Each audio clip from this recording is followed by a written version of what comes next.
I'm Susan Shantz. I'm a professor in the Department of Art and Art History, and I teach mostly in the area of sculpture and extended media.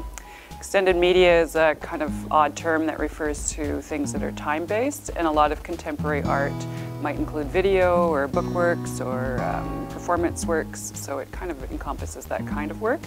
And I teach all levels, first year, second year, third and fourth. And I love the title of this book I use in first year. It's called Shaping Space. And it's what I guess got me really interested in sculpture when I was an undergrad. I really liked how you could make art that sort of related to all our everyday environments. Like we're just always encountering buildings and objects, designed objects, and if you go to a museum, artwork, but there's a lot of 3D stuff that exists in our world. And it seemed to me it's very much about we are also 3D objects. You know, our bodies are three-dimensional, and so it became very much a way of how you can relate to things in a multisensory way rather than just visual. So I think that's kind of how I moved from painting into more three-dimensional work.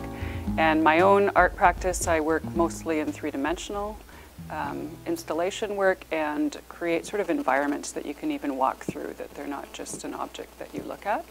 So when I teach sculpture, I tend to have quite a hybrid practice where we use found objects, we use some more technical processes like wood shops or metal shops. But I really like keeping the focus on contemporary work and what artists are doing now and all the possibilities there are for different ways of working. I wanted to talk a little bit about a project I just did with my senior sculpture class and extended media students that related to a research project I was doing into a fairly new technology of 3D printing. And I had started working in this myself with the College of Engineering. They have a 3D printer over there. And then we got a small, it's kind of a DIY MakerBot printer in the Digital Resource Center in the College of Arts and Science. So the students use both of those. The engineering one is a little more sophisticated. This is a print of something I did for a research project I've been working on for the past 4 years, where I tried to just using internet sources of artwork in a collection. This is actually an object in the collection of the Art Gallery of Greater Victoria. It's a Japanese teapot made early in the 20th century. But I wanted to see if I could recreate it just using the photographic information that was on the internet. So a picture of it, the dimensions of it, and then try to recreate it using a new tool I got with a grant that's called Freeform Modeling. It's a software tool with it's called a haptic device, so you can actually move this pen in space and you can feel pressure as if you're modeling clay. So I worked with a couple former students who were technicians, and we made 4 different teapots that are all based on creatures. This one, you can't see quite as well what the creatures are. They were various sea creatures. On the knob is a little fish. There was one that was shaped like a badger, one that was shaped like a sparrow, and another one that was covered with frogs. This is the one that was covered with frogs. This is a small version of it that was printed using the MakerBot, which is a kind of thread of plastic. You can actually see a little bit of the threads of plastic inside. For the student project, I wanted to let students try using this tool and this method of producing sculptures. It's quite new. So it actually prints in layers. You can see them if you have a really tight close-up. You can see that it's kind of almost like how you would do clay traditionally, where you would lay clay layers or coils down. And it prints using your digital file to whatever size you tell it to print. So you can make these in multiples, you can make them in various scales. So the students could either use my files, my existing files on the clay modeling program. Some of them also tried using SketchUp, a file that uses sort of more geometric forms, and someone ended up using Tinkercad, I think, for their project. But there's quite a learning curve to mastering the software, so I thought for a starting point they could work with my files and modify them. And it was a little bit how I'd done this project, so I would get other people to work with these, and I might get interesting mistakes back from what they did that were quite interesting to me as an artist.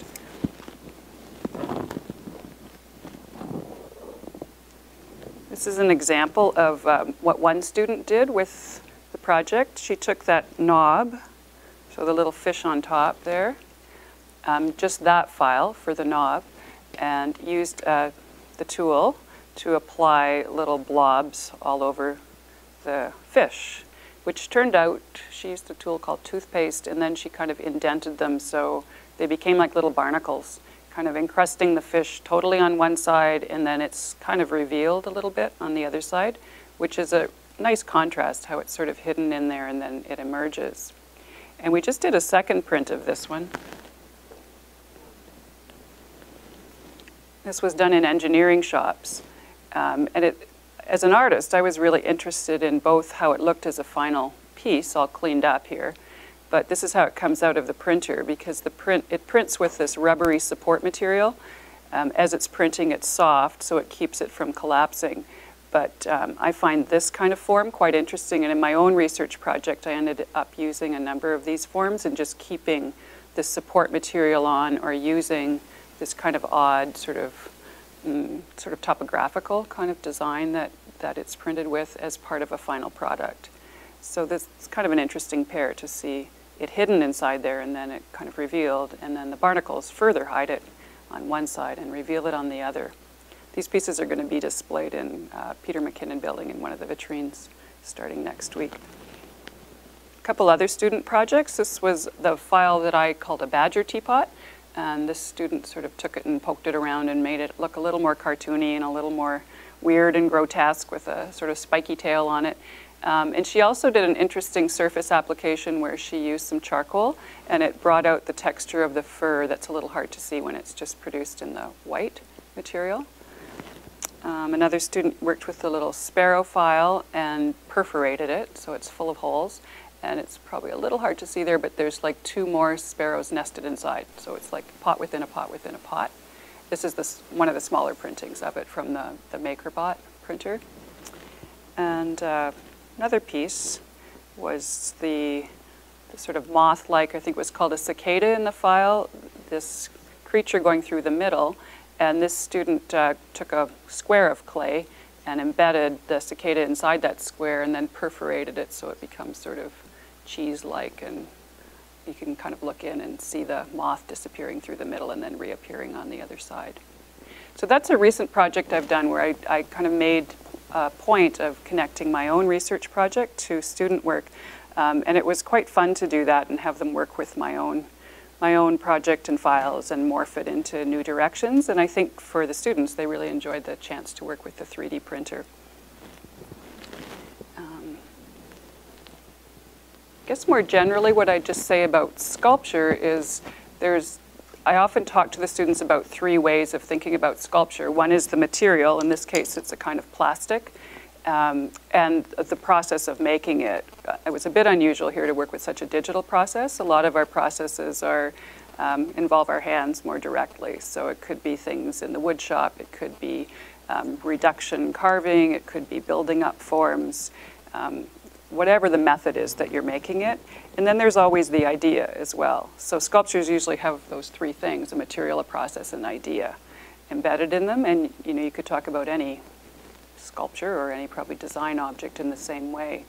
In terms of starting to make work, it's a good way to think about what you want to do, because you could start just with material and say, I want to work with clay, and that would be your starting point. Or you could start with a process and say, I'm really interested in learning how to carve, and there'd be a number of materials you could choose to do that. And sometimes I give projects to students where there might be an idea. Like in the fall, we did projects around time. So you could have any material and any process to think about time, including video or some of the more contemporary ways of working. So it's actually, I find it quite an open field of thinking about art making, and quite an exciting field because you can bring a lot of your own interests to it.